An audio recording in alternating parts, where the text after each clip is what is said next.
Assalamualaikum warahmatullahi wabarakatuh. Eh, Kembali saya melakukan perekaman hari ini untuk pertemuan kedua. Semoga ini tidak mengurangi bobot ya kualitas pembelajaran kita hari ini. Sebenarnya rencananya mau Zoom lagi karena ada sesuatu dan lain hal sehingga saya masih belum bisa melakukan Zoom dengan kalian. Eh, Baik, eh, saya akan memulai untuk menjelaskan materi kedua ini.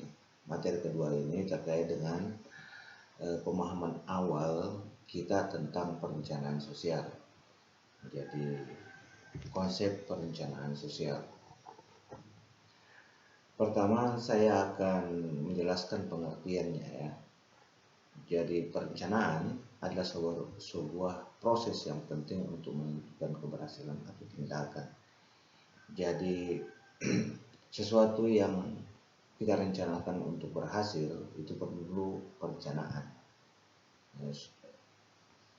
Untuk apa?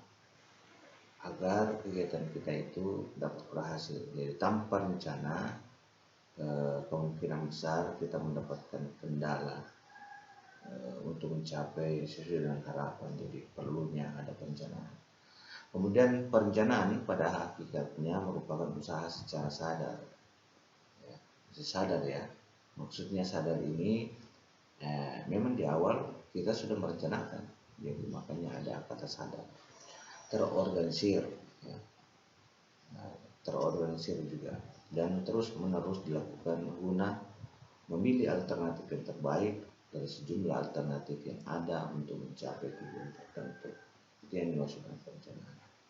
Perencanaan dapat diartikan juga sebagai kegiatan ilmiah. Jadi dia adalah kegiatan ilmiah ya, yang melibatkan pengolahan fakta dan situasi sebagaimana adanya yang ditunjukkan untuk mencari jalan keluar dan memecahkan masalah. Itu pengertian awalnya.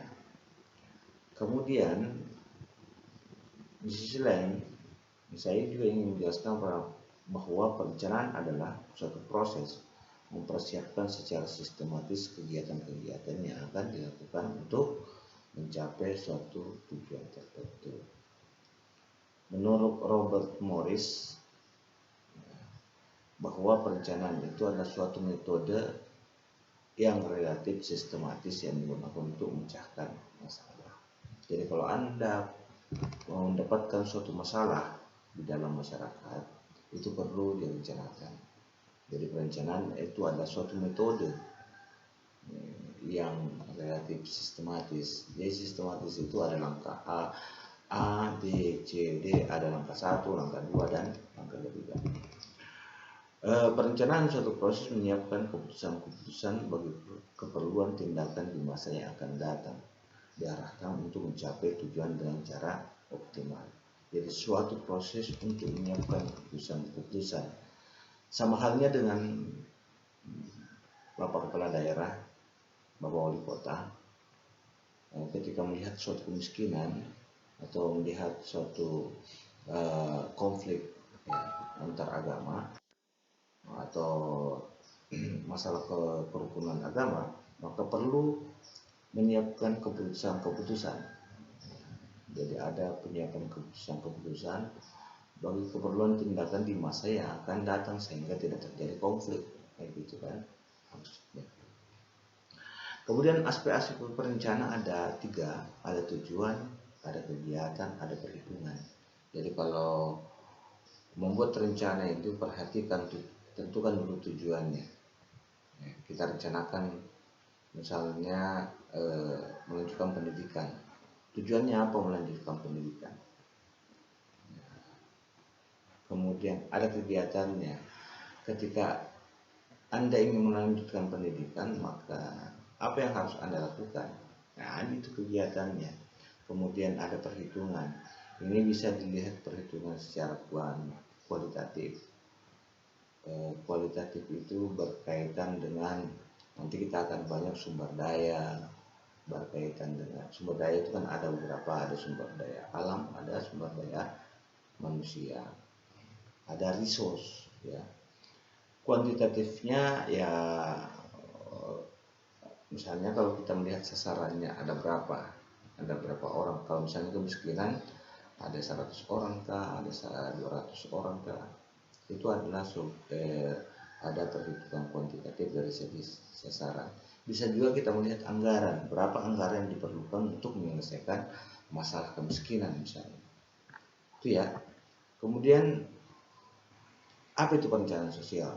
Perencanaan sosial adalah suatu fungsi yang terorganisir yang merupakan sekumpulan kegiatan-kegiatan yang ditunjukkan untuk memberikan kemampuan kepada perorangan, keluarga, kelompok, kesatuan masyarakat untuk mengatasi masalah sosial oleh kondisi-kondisi yang selalu mengalami perubahan. Itu. Jadi kata sosial ya. Jadi kalau kata sosial ini merujuk pada kelompok, keluarga, atau kesatuan masyarakat atau komunitas. Jadi ketika misalnya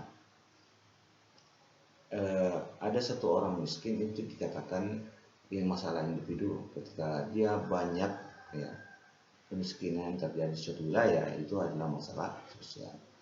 Sebagai suatu perencanaan pada sektor-sektor sosial seperti sektor kesejahteraan sosial, pendidikan, kesehatan, perumahan, pendidikan, dan keluarga berencana.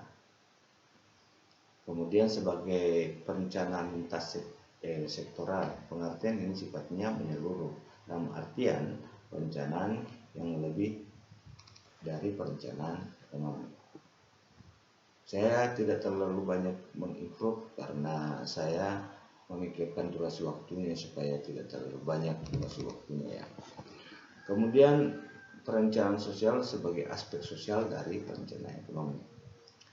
Dari pengertian ini mengandung dua dimensi. Perencanaan sosial dipandang sebagai perencanaan input sosial bagi perencanaan ekonomi.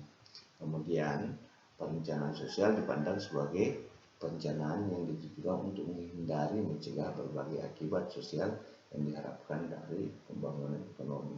Misalnya keterlantaran, kenakalan remaja, ya, polusi, pelacuran. Karena kita ini berbicara masalah perencanaan sosial keagamaan, mungkin kita akan melihat perencanaan sosial itu dari segi keagamaan yang lebih fokus atau lokusnya pada perencanaan keagamaan. Nah, ini harus Anda perhatikan. Jadi syarat-syarat perencanaan sosial, satu, memungkinkan untuk dilaksanakan atau feasibility test ya. Kemudian secara politik dapat dilaksanakan atau politically defendable ya. Secara sosial dan kultural dapat dibenarkan, tidak bertentangan dengan nilai-nilai. Secara ekonomi dapat diukur ya kemanfaatannya. Kemudian secara teknis dapat dilakukan, technical workable. Secara administrasi, manajemen, dan organisasi dapat diselenggarakan, administratively, managerially, and organizationally tractable. Secara hukum dapat dibenarkan atau legally permissible. Ada 7 syarat perencanaan. Perencanaan itu ada identifikasi masalah. Jadi kalau membuat perencanaan, perhatikan identifikasi masalah dulu. Apa yang harus dilakukan, direncanakan maksudnya. Apakah kemiskinan, pengangguran, kekumuhan, intoleransi, atau konflik agama, itu yang harus diidentifikasi juga. Kemudian tentukan tujuan, kemudian susun pengembangan rencana program, pelaksanaan program, dan evaluasi program. Ini ada penjelasannya, silahkan Anda baca nanti ya. Saya kira itu yang saya bisa jelaskan. Nanti di akhir saya akan memberikan tugas kalian untuk melakukan resume. Resumenya kumpul hari ini dan saya sudah titip di Rombel. Saya ingatkan kepada Rombel untuk membagikan materi resume di grup, dan jangan lupa buka edukasinya. Ya, itu saja yang saya bisa sampaikan hari ini ya. Terima kasih. Wassalamualaikum warahmatullahi wabarakatuh.